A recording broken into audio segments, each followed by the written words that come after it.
নমস্কার বন্ধুরা, আজকে আমি বানাবো পোনা মাছের বেগুনি। ভিডিওটা আপনারা প্রথম থেকে দেখতে থাকুন।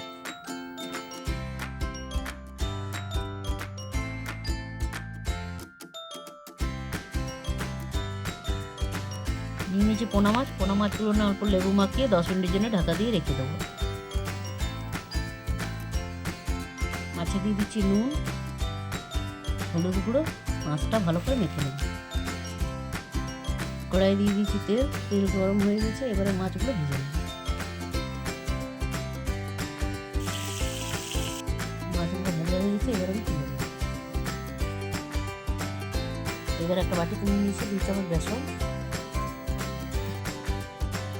1 চামচ কর্নফ্লাওয়ার, 1 চামচ চালের গুঁড়ো, অল্প পরিমাণে কালো জিরে, দিচ্ছি পরিমাণ মতো লবণ, দিয়ে দিচ্ছি আদা রসুন বাটা, 1 চামচ কাঁচা লঙ্কা বাটা, অল্প পরিমাণ হলুদ গুঁড়ো, অল্প অল্প জল দিয়ে ব্যাটারটা আমি গুলে নেব।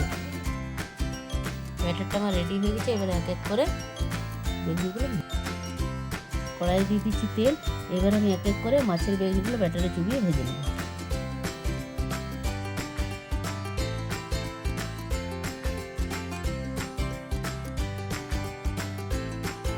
বেগুনিগুলো ভাজা হয়ে গেছে, এবার আমি এক এক করে তুলে নেব।